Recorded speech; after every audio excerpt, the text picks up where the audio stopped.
Have you ever really considered how we store our clothes? It's certainly changed over time and varied by many factors such as economic status, living conditions, and role in society, to name a few. Of course, most people originally didn't have an extensive wardrobe in the first place, so storage wasn't really an issue. For many, clothing storage was simply a pile in the corner of your shelter, or maybe you had something you could put your extra clothes in, and as an added bonus, provided some protection for the clothing contained inside. As time marched on and people began to develop wealth and status, clothing changed and people began to develop clothing for different needs and activities. Storage became more important. Ancient Egyptians used reed baskets and ancient Greeks used chests to store their extra garments. By the 12th century, wealthy noblemen needed more space to store their finer gowns and robes, so they developed rooms called wardrobes, where the wall space was filled with shelves, drawers, cupboards, and lockers where these items could be stored.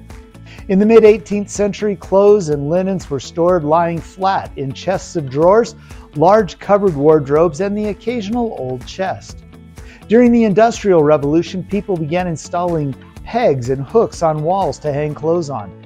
These were particularly important in factories where large numbers of people needed to hang jackets and coats when they arrived to go to work. We'll learn more about the storage of clothing and its connection to the collection of the National Scouting Museum in this edition of Artifact of the Week.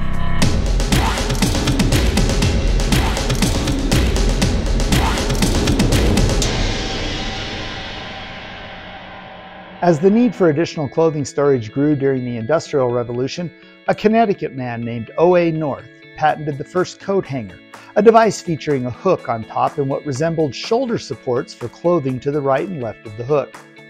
Over the next 30 years, the middle class continued to develop and more people transitioned from labor-based jobs to professional jobs such as accountants, lawyers, and businessmen.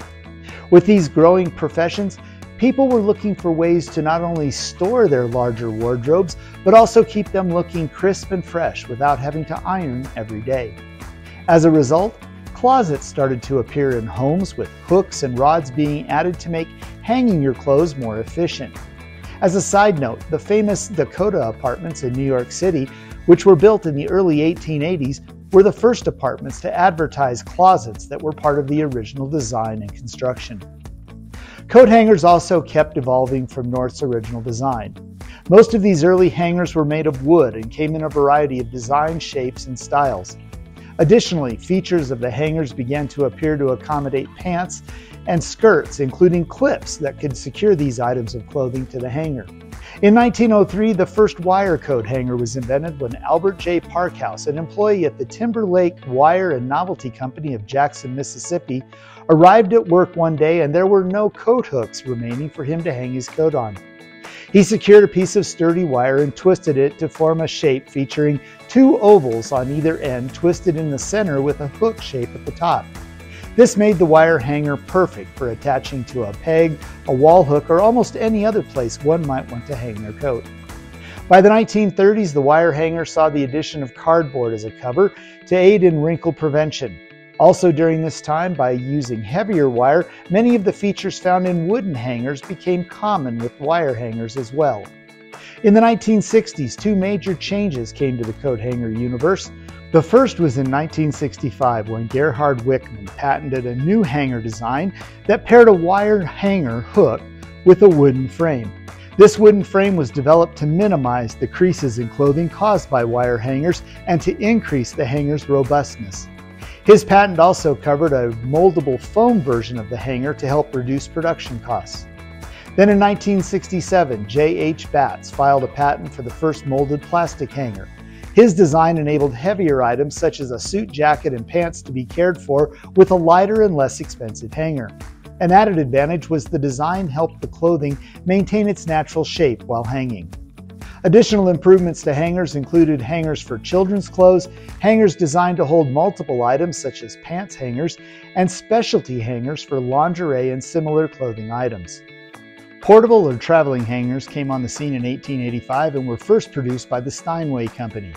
They were based on current designs but were modified to be lighter and more compact for those who wanted to hang their clothes while on the go.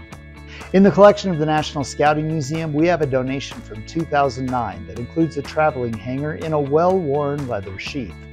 When folded up in the case, the hanger measures about 6 inches, but when you open it up and unfold it, it is very close to the size of a standard hanger. As you can see, this particular hanger also has an attachment for hanging a pair of pants. Overall, there isn't much I can tell you about this specific travel hanger, but given the other items donated with it, a young man, likely a scout in the 1940s or 50s, went on to serve as an adult scouter and in all likelihood used this hanger to keep his uniform looking neat during the campouts he participated in. Today, hangers come in a variety of shapes and sizes. They're made from many different materials and vary in quality from inexpensive wire hangers you get from the dry cleaners to expensive designer hangers made of high quality wood and covered with silk to help protect the garments hanging on them. Hangers also can be used by retailers and clothing lines as a marketing tool and as a value-added accessory to the garment hanging on them. Historically, there are more than 200 patents for coat hangers, clothes hangers, and similar devices on file with the U.S. Patent and Trademark Office. Well, that's all the time we have for this week. Join us next time as we continue to learn more about the history of the BSA through the collection of the National Scouting Museum and Artifact of the Week.